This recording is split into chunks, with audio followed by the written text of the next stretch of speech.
Now we head back to Afghanistan. A guy who's been there is Richard Smith. He's a veteran that served in Afghanistan in, I believe, the 82nd Airborne. And he's also part of Vote Vets, and he's the editor of the website Vet Voice. Richard, welcome to the Young Turks. Hey, Tank, it's good to be here. Love the show. All right. Thanks for coming on, man. I know that in the beginning of the Obama administration, I think you were generally supportive of his policy in Afghanistan. Is that right? Yeah. Throughout the Bush administration, I and us at VoteVets.org had called for increased resources for Afghanistan, and through the beginning of the Obama administration, we called for the same thing. But the way that the president has articulated this policy, combined with the deterioration of the system on the ground, has created serious concerns for us about how we're going to move forward in Afghanistan. That's interesting, because, I know you guys, I'll put it in politely, pissed off a lot of people on the left. Yeah, we absolutely did. We took a lot of flack from a long time on our left flank for not coming out against increasing troops in Afghanistan. Right, but that was our principle, so we stuck to it. Yeah, but you stuck to it anyway, and I appreciate that. And I agreed with you. So it's after having taken all that flack to begin to change your position is interesting. So what led in that direction? Well, specifically, it was the specifics of the strategy that President Obama outlined in his speech, and we have three main concerns with that. The first two deal with the counterinsurgency strategy, and that's, as you've spoken about on your show, and the president even acknowledged in his speech, that there was widespread fraud in the election. And essential to a counterinsurgency policy, or strategy rather, is that we have a legitimate government that we can partner with. And with the widespread corruption and election fraud in the Karzai administration, we just don't have that. And the president did not articulate how we're going to deal with that moving forward and what, if anything, we can do to mitigate that. Richard, before you go on let me stop there for a second and talk a little bit about that. Because if I'm one of the troops on the ground and my president says to me, hey, listen, I need your help and I'm going to bring in more people here so we can build up the Karzai government. I think I'd be pretty uncomfortable with that, because our objective is to build up Karzai, who we know for a fact is corrupt. You see what I'm saying? Is that something that really bothers people that are fighting on the ground? I absolutely understand what you're saying, and I don't know how much the average troop on the ground thinks about the issue in that sense, but more in the is this going to work sense. Is it going to work to partner with Karzai? Not so much as being angry that we're still assisting Karzai and you're basically putting your life on the line to protect his corrupt regime, but more so, is it going to work? Are we going to achieve our goals in partnering with the Karzai administration? Yeah, that makes sense. So what were the other 2 points that led to concern for you guys? Secondly is, again, with counterinsurgency, the military is really just a tool in the box. We're not the entire strategy, and the president didn't articulate what other civilian agency assets we'd see increasing their commitment in Afghanistan, like State Department, USAID, civilian intelligence agencies. We didn't hear anything from the president.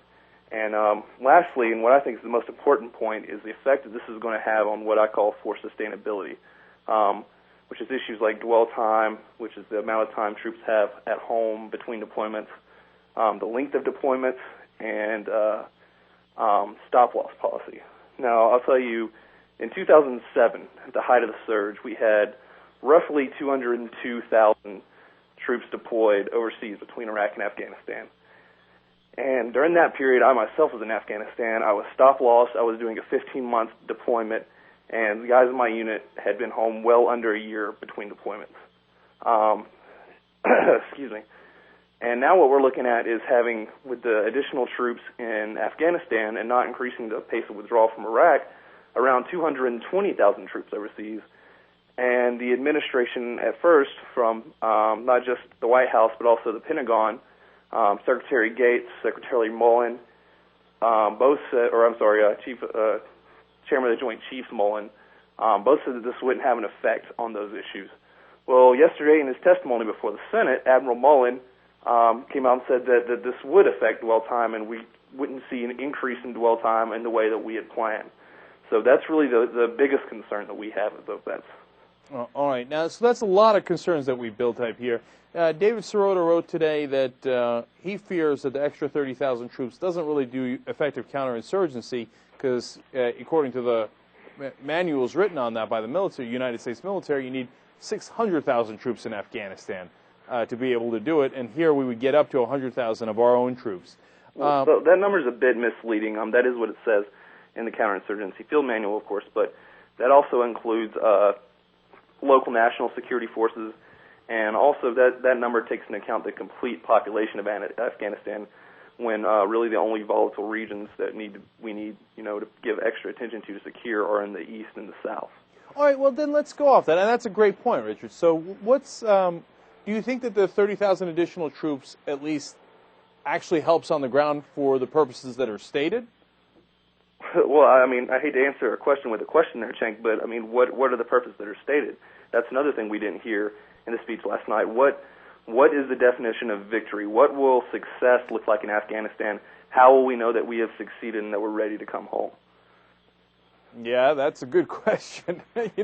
I guess what Obama was saying last night is, we crush Al-Qaeda. That is not really in Afghanistan, but somehow our troops wind up helping crushing Al-Qaeda in Pakistan, and we stabilize Afghanistan, but we didn't really get a definition on what stabilizing it means. I mean, if you're in the military, do they give you a sense of what that means? Are there certain standards? Hey, we feel like we've stabilized Kandahar and we can move on.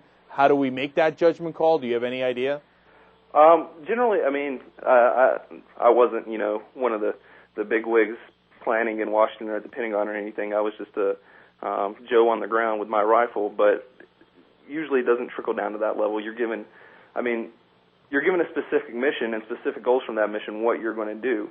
And perhaps that's something that does need to be looked at on the level of planning the entire conflict, taking that concept of giving specific goals for a mission, like, you're going to find this person, you're going to clear this certain area of insurgents, something like that on the national level might be beneficial. All right. So at the end of the day, then, what would you do? Well, I mean, if you're in an Obama situation and, you've got these three concerns that you laid out, which I share with you, and I'm very concerned about that too. Do you think then the right answer is, we've done as much as we can in Afghanistan and we should begin to withdraw now, or do you think there's another solution? Well, I hate to evade the question there, Cenk, but the answer, that I would give to that is we just don't know yet with the plan that's been laid out. I'm not opposing the plan. VoteVets.org isn't opposing the plan. What we're saying is that there's a lot of blanks in what was laid out that need to be filled in. We need to answer these questions on the strategy before we can determine if it's something worth supporting or not. All right, and we'll see if he fills it in. But that was supposed to be the speech where he filled us on all of it. And I'm with you. I mean, I was certainly left with a lot of questions as to those points that you brought up. So I don't know when they get answered. I don't know if there's a timeline for answering those questions. But I guess I certainly hope so. I hope so too. But I know VoteVets is going to stay on top of it. Richard Smith is, of course, not only with VoteVets, but the editor of VetVoice.com as well. Right. VetVoice is the VoteVets.org blog. That's right. And thank you for joining us, Richard. We appreciate it. Anytime, Cenk. Thanks for having me.